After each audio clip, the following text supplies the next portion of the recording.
찬송가 2절이 끝나기도 전에 두구의 시신이 쓰러졌다. 오랜 시간 교회를 지켜온 안내원이 제단 앞에서 핏물 속에 엎드려 있었고 굳건한 설교와 모범적인 가정생활로 칭송받던 그레고리 텔번 목사는 강대상 뒤에 웅크린 채 쓰러져 있었다. 가까운 거리에서 두 발의 총탄을 맞고 범인은 도망치지 않았다. 그녀는 그 자리에 얼어붙은 듯 서서 그의 뒤편 십자가의 시선을 고정한 채 그녀의 이름은 레이븐 앨리스 28세의 트랜스젠더 노동자였다. 범죄 기록도 갱단 연루도 폭력 전과도 없었다. 하지만 그녀의 가방 속에는 스크린샷 통화 기록 은행 영수증 그리고 짧은 쪽지 하나가 있었다. 그가 누구였는지 그들에게 말해줘. 수사관들이 밝혀낸 것은 단순한 비밀스러운 삶이 아니었다. 그것은 완전히 이중적인 존재였다. 자신을 목자라고 칭했던 남자는 그림자 속에 살면서 가명을 사용하여 사람들을 고용하고 교회 기금을 유용했으며 며칠 전에는 레이븐에게 굴욕감을 안겨준 만남 후 그녀에게 돈을 지불하기를 거부했다. 하지만 이것은 단순한 복수가 아니었다. 개인적인 원한이었다.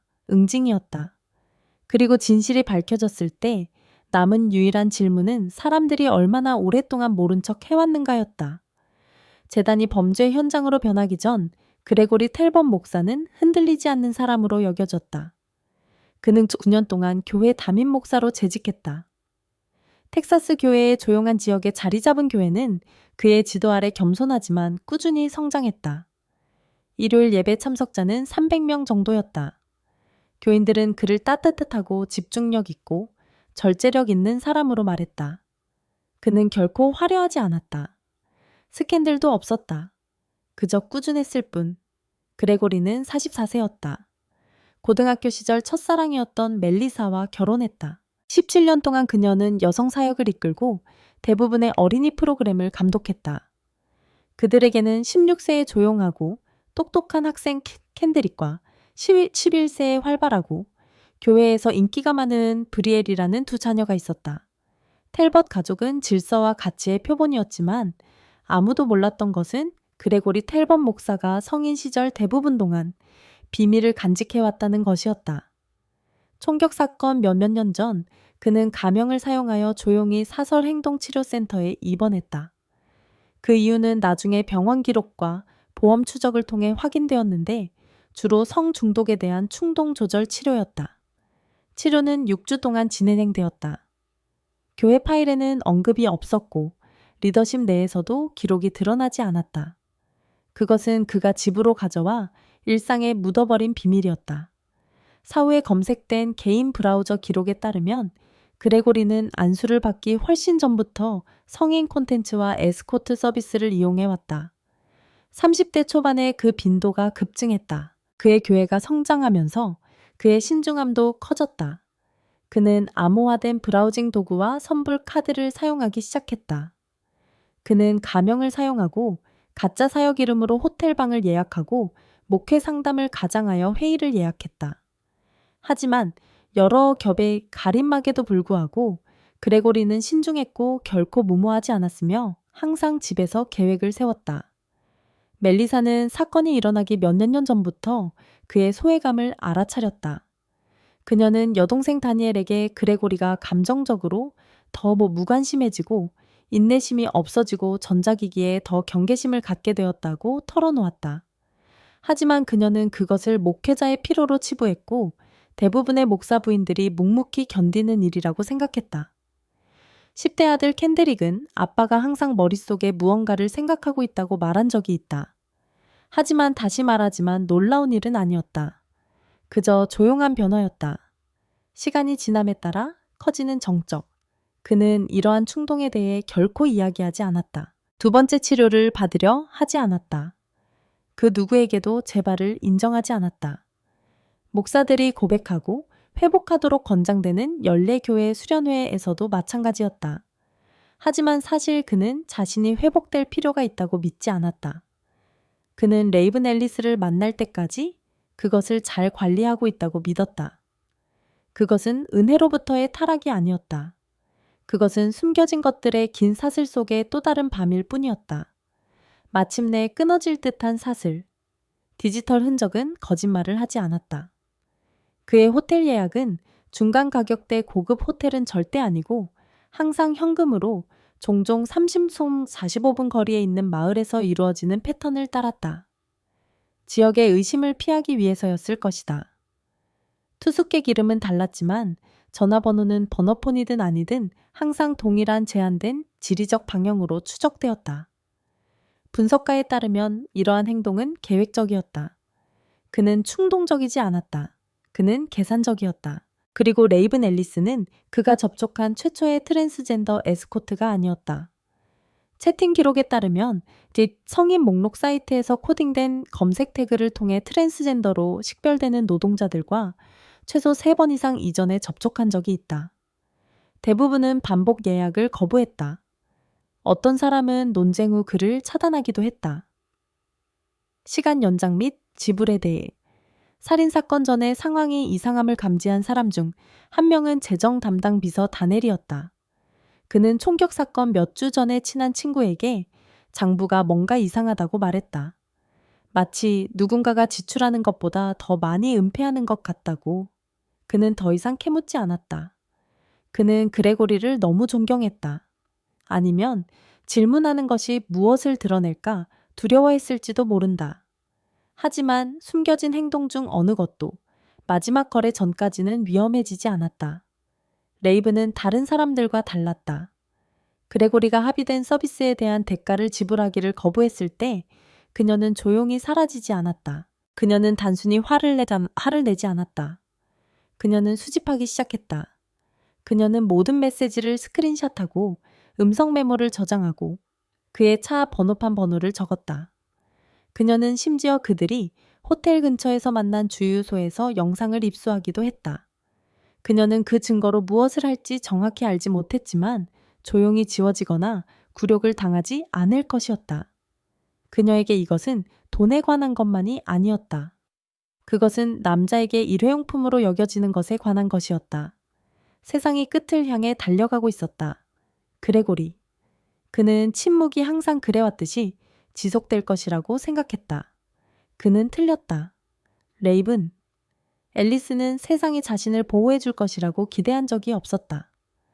그녀는 자신과 같은 사람들은 종종 용인되지만 거의 방어받지 못한다는 것을 일찍부터 배웠다.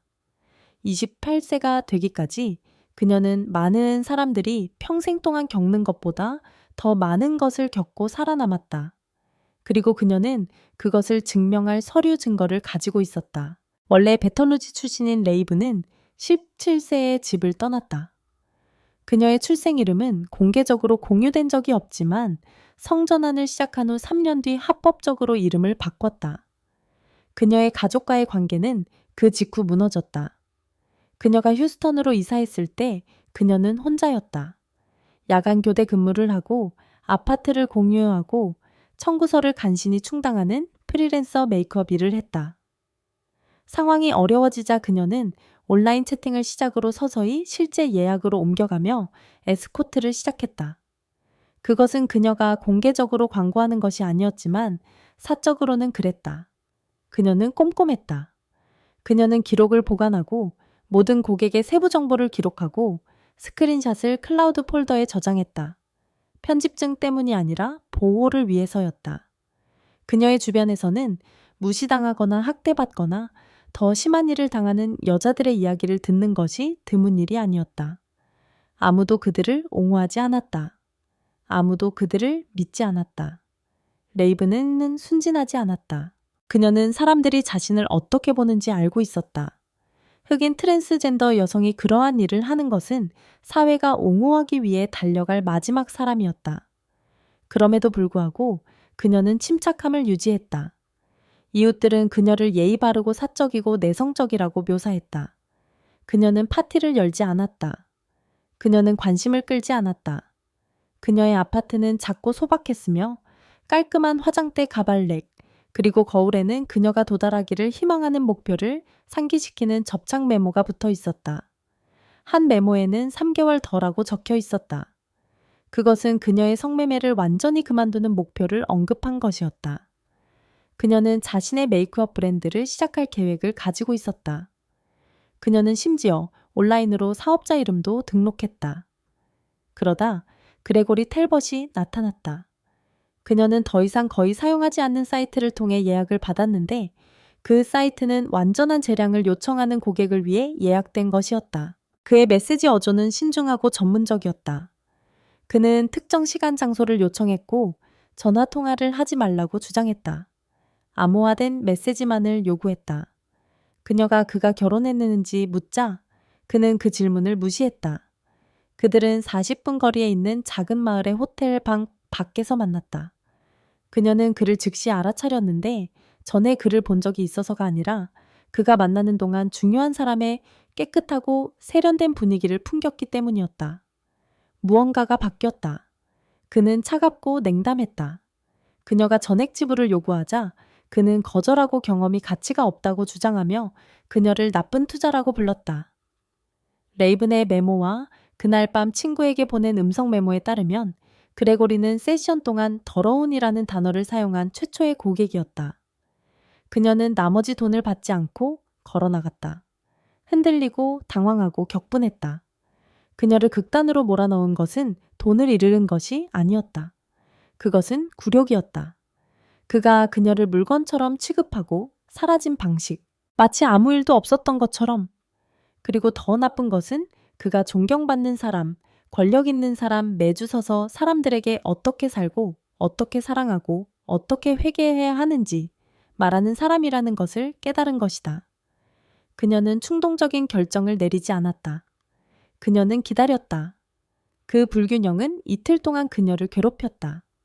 그녀는 그녀가 존재하지 않는 척하면서 온라인에 동기부여 성경 구절을 게시하는 것을 지켜봤다. 그녀는 자신의 계획에 대해 누구에게도 말하지 않았다. 이웃에게도, 친구에게도, 심지어 그녀의 치료색에도. 하지만 내면에서 무언가가 레이븐에게 굳어지기 시작했다. 이것은 더 이상 돈에 관한 것이 아니었다. 그것은 보이지 않는 존재가 되는 것에 관한 것이었다. 그리고 그녀는 아무도 그녀를 보지 않으려 한다면 그녀가 그들을 보도록 만들기로 결심했다. 그레고리 텔벗의 대외적인 이미지는 손상되지 않은 채로 유지되었다. 그러나 문 뒤에서는 상황이 흔들리기 시작했다. 그레고리는 주중 기획 회의에 빠지기 시작했고 주말 가르침 동안 눈에 띄게 산만해 보였다. 몇몇 교인들은 그가 얼마나 피곤해 보이는지에 대해 속삭이기 시작했다. 그는 오래 끄는 독감 탓으로 돌렸다. 하지만 멜리사는 납득하지 못했다. 어느 시점에서 그녀는 예배를 위해 메모를 옮기려고 그의 태블릿을 잠금 해제하려고 했지만 암호가 변경된 것을 발견했다. 그런 일은 전에 없었다. 한편 그레고리는 완전히 손해 통제 모드에 들어갔다. 레이븐이 그에게 다시 메시지를 보냈다. 위협도 협박도 없었다. 단지 당신은 나를 지울 수 없어라는 마지막 문자 메시지였다. 그는 결코 답장하지 않았다. 하지만 그의 편집증은 커졌다. 그날 저녁 레이븐 앨리스로부터 그레고리의 보조 전화선으로 마지막 메시지가 수신되었다. 메시지는 짧았다. 나는 당신이 누구인지 알아. 나는 갈 거야. 데이터 로그에 따르면 메시지를 읽은 다음 즉시 삭제했다. 장치가 초기 설정으로 재설정되었다. 1시간도 차에 지나지 않아 레이븐은 그날 밤 다른 누구와도 연락하지 않았다. 전화 기록 및 온라인 활동 로그에 따르면 일요일에 이르기까지 며칠 동안 그녀는 대부분 오프라인 상태였다. 그녀는 전날 개인 계좌에서 $300를 인출했고 이전 고객의 스크린샷을 포함하여 클라우드 스토리지에서 여러 파일을 삭제했다. 그레고리의 스크린샷은 일요일 아침 6시에 보존되었다. 그레고리는 교회 플래너 시스템에 로그인하여 일요일 예배 순서를 약간 수정하여 설교 중간 발표 세그먼트를 제거하고 합창단 세션을 몇 분 단축했다. 오전 8시 창의 3분에 그는 교회 건물에 도착하여 뒷사무실에서 부목사와 잠시 만났다. 조수의 나중 설명에 따르면 그레고리는 침착해 보였지만 산만했다. 멜리사는 오전 9시 30분경에 아이들과 함께 도착했다. 다른 교인들의 진술에 따르면 그녀는 정상적으로 보였지만 약간 조용했을 것이다. 오전 10시 12분경 안내원들이 참석자들을 안내하기 시작했다. 성전은 70%가 찼다. 예배가 시작될 무렵 교회 정문에서 촬영한 감시 영상에는 레이븐이 정확히 오전 10시 49분에 건물에 들어오는 모습이 담겨 있었다. 그녀는 연한 회색 후드티와 검은색 청바지를 입고 있었다. 그녀의 얼굴은 가려지지 않았다. 그녀는 눈에 띄는 표시가 없는 검은색 토트백을 들고 있었다. 오전 10시 51분 설교 도중 레이븐 앨리스는 마지막 의자줄을 지나 중앙 통로로 들어섰다. 그녀는 침착했다. 목격자들은 그녀가 뛰지 않았고 소리치지 않았으며 그녀를 좌석으로 안내하려는 사람들에게 응답하지 않았다고 말했다. 그녀의 초점은 강대상 앞에 고정되어 있었다. 교회의 오랜 안내원인 말콤 디는 즉시 소란을 알아차렸다. 감시 영상에 따르면 그는 통로로 들어가 그녀가 앞에 도달하기 전에 가로막기 위해 손을 들었다. 여러 목격자들은 그가 낮은 목소리로 무언가를 말하는 것을 들었지만 소리치는 일은 발생하지 않았다고 진술했다. 그 다음에 일어난 일은 순식간이었다. 레이븐은 토트백에서 숨겨진 권총을 꺼내 말콤의 가슴에 한 발 발사했다. 그는 즉시 쓰러졌다. 방 안에서 공황 상태가 발생했다. 비명 소리가 터져 나왔다. 수십 명의 사람들이 출구로 달려갔다. 어떤 사람들은 의자 밑에 웅크렸다. 다른 사람들은 옆방으로 뛰어들어갔다. 몇몇 개인들은 나중에 수사관들에게 말콤의 몸 주위에 피가 고이는 것을 보기 전까지는 처음에는 연출된 공연이나 라이브 총극이라고 생각했다고 말했다. 레이븐은 혼란에 빠진 신도들을 지나 계속 나아갔다. 그녀는 강단으로 이어지는 얕은 세 개의 계단을 올라갔다. 비디오 영상과 목격자들의 증언에 따르면 그레고리는 연단 뒤에 서 있었다. 그는 총성이 울리자 얼어붙었지만 제자리에 꼼짝 않고 서 있었다. 그가 레이븐을 즉시 알아봤는지 여부는 불분명하다. 그녀는 다시 총을 들고 2번 발사했다. 첫 번째 총알은 그레고리의 가슴에 맞았다. 두 번째 총알은 그의 목을 관통했다. 그는 강단의 뒤로 쓰러져 바닥에 주저앉으며 마이크 스탠드를 넘어뜨렸다. 마지막 말도 몸부림도 없었다. 그는 현장에서 사망했다. 레이븐은 플랫폼의 첫 번째 계단에 앉아 그녀 옆에 무기를 놓았다. 그녀의 머리는 숙여져 있었다. 그녀는 도망치거나 숨으려고 하지 않았다. 한 생존자는 그녀를 더 이상 할 말이 없는 듯 침착하다고 묘사했다. 다른 사람은 그녀가 제자리에 얼어붙은 것처럼 보였다고 말했다.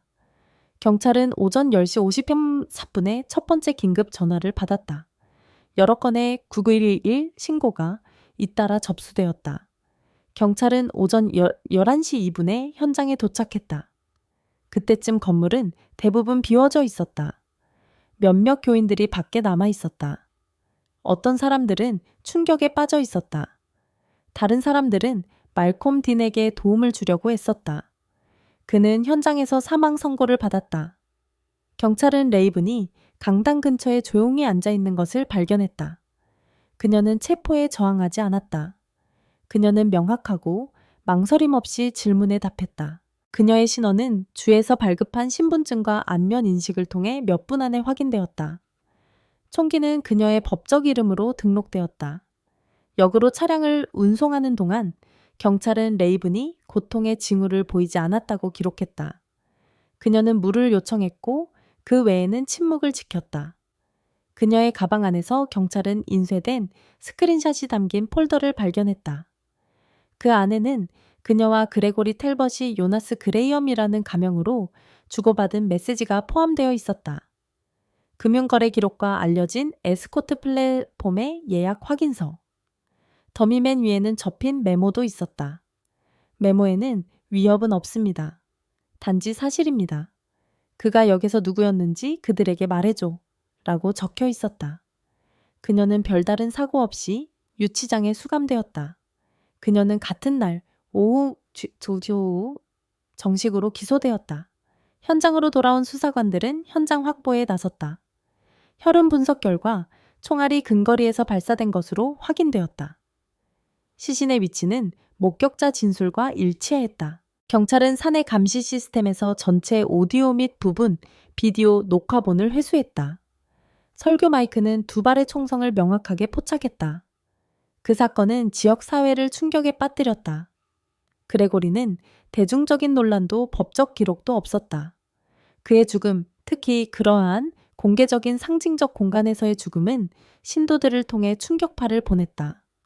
그러나 처음에는 정당한 이유 없는 폭력 행위로 여겨졌던 것이 몇 시간 안에 빠르게 바뀌었다. 스크린샷은 며칠 안에 표면화되었다. 이중생활이 폭로되었고 체포해서 재판에 이르기까지 그 후에 일어난 모든 일은 지역사회가 슬픔의 렌즈가 아니라 그가 수년 동안 묻어왔던 진실을 통해 이전 지도자를 바라보도록 강요할 것이다. 레이븐 앨리스는 처음 예약하는 동안 변호사를 요청하지 않았다. 그녀는 망설임 없이 표준 접수 질문에 답했다.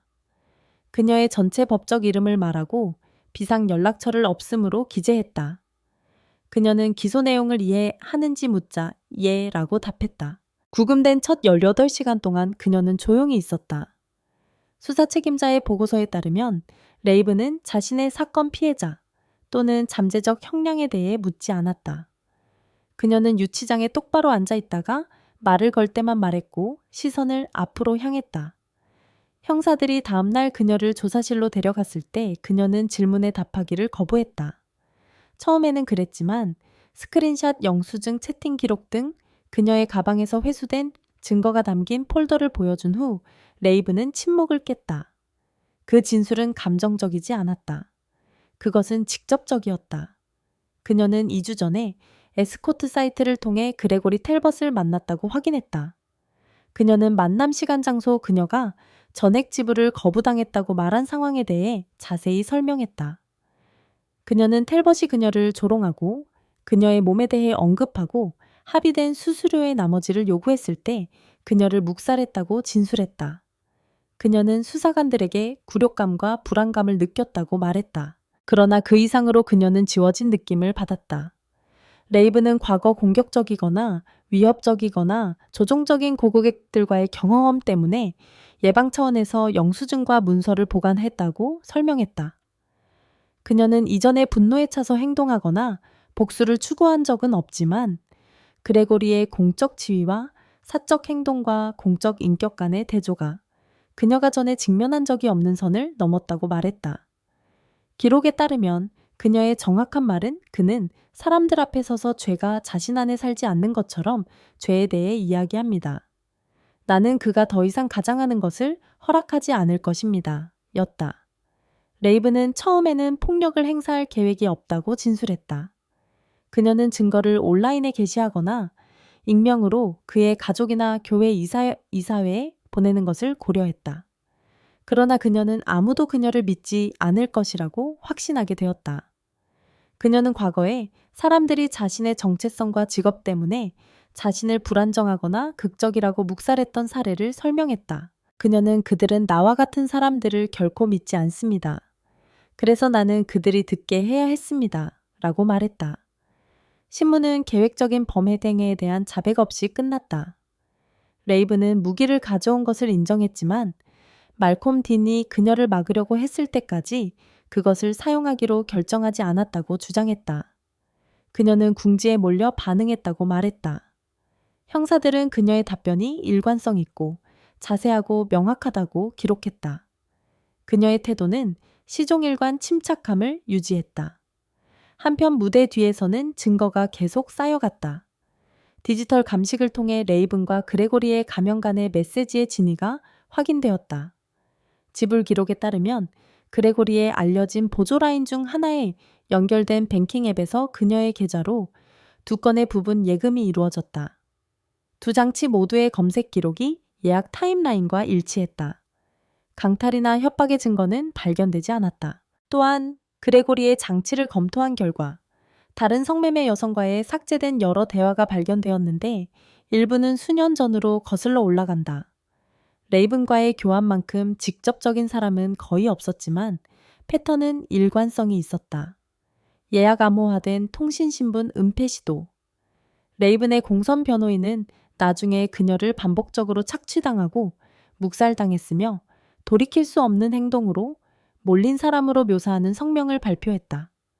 다른 모든 선택 사항을 다 소진한 후 이 사건은 더 이상 단순한 살인 사건이 아니었다. 그것은 남자 플랫폼, 그리고 너무 오랫동안 점검되지 않은 침묵이 완전히 드러나는 것이 되었다. 수사관들이 증거를 수집하고 헤드라인이 레이븐의 동기에 집중하는 동안 텔벗 가구는 남겨진 것의 무게로 무너지고 있었다. 과부가 되어 불의의 일격을 당한 멜리사 텔벗은 한 번에 두 가지 트라우마에 직면해야 했다.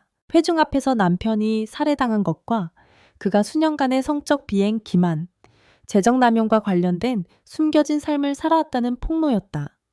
수사관에게 보낸 첫 번째 공식 성명에서 멜리사는 그레고리의 가명 비밀장치 또는 장부에 기록되지 않은 여행에 대해 전혀 몰랐다고 확인했다. 그녀는 그의 행동 변화 잦은 실종 기분 변화, 갑작스러운 재정적 긴축을 알아차렸다고 인정했지만 그것들을 사역 소진 때문이라고 여겼다. 그녀에 따르면 그는 종종 자신이 말할 수 있는 것보다 더 많은 것을 가지고 다닌다고 말했다. 그 침묵은 그녀의 짐이 되었다. 그레고리의 암호화된 계정에서 가져온 스크린샷 지불 기록 보관된 메시지를 제시받자 멜리사는 몇 분 동안 침묵을 지키다가 유일한 말로 응답했다. 인터뷰 기록에 기록된 바와 같이 그렇다면 모든 것이 거짓말이었군요. 그들의 16세 아들 캔드릭은 그를 보호하려는 노력에도 불구하고 뉴스가 퍼진 직후 학교에서 나오게 되었다. 학생들은 이미 기사와 온라인 논평을 공유하기 시작했다. 일부 게시물에는 교회 라이브 스트림 영상에서 가져온 레이븐과 그레고리가 나란히 있는 사진이 포함되었다. 몇몇 반 친구들이 부적절한 농담을 했다. 다른 사람들은 소문이 사실인지 물었다. 캔드릭은 학교 상담 교사가 집을 방문했을 때 거의 일주일 동안 말을 멈춘 것으로 알려졌다. 멜리사는 집 밖의 다른 지역으로 전학을 요청했다. 심판은 신속했다. 일부 지역 사회 구성원들은 멜리사 주변에 모여 식사 기도 방문 지원을 제공했다. 다른 사람들은 완전히 철회했다. 한 가족 친구는 인터뷰에서 사람들이 그를 슬퍼해야 할지 아니면 수치심으로부터 거리를 두어야 할지 몰랐다고 말했다. 그리고 그것은 그녀를 중간에 서 있게 만들었다. 장례식 며칠 후 멜리사는 그레고리의 잠긴 책상 서랍 안에 숨겨진 두 번째 선불 전화를 발견했다. 장치에는 성매매 여성과의 활발한 대화가 여러 개 포함되어 있었는데 일부는 몇 달 전으로 거슬러 올라간다. 그녀는 전화기를 수사관에게 제공했고 더 이상 언급하지 않았다. 재정적 여파가 다음에 따랐다. 교회 지출에 대한 비공개 감사를 통해 그레고리의 개인 활동과 관련된 불규칙성이 드러났다. 공유 은행행 계좌에 부분적으로 접근할 수 있었던 멜리사는 조사 중 자금 관리에서 제외되었다. 그녀는 나중에 변호사를 통해 자신이 재정적 비행에 대한 지식이나 참여가 없다고 진술하는 공개 성명을 발표했다. 그녀의 이름은 해명되었지만 일부 계층에서의 그녀의 명성에 대한 피해는 돌이킬 수 없었다. 법원 기록에 따르면 그녀는 나중에 신뢰할 수 있는 가족 구성원이 공유한 비공개 대화에서 그레고리의 자금 남용과 관련된 채권자 청구로부터 자녀의 재정적 미래를 보호하기 위해 민사소송을 제기했다. 멜리사는 나는 결혼한 남자를 묻었지만 죽은 남자는 만난 적도 없어요. 라고 말했다. 남겨진 것은 슬픔만이 아니었다. 그것은 혼란 굴욕, 그리고 카메라가 사라진 후에도 그녀와 그녀의 아이들을 오랫동안 따라다닐 조용하고 돌이킬 수 없는 상실이었다.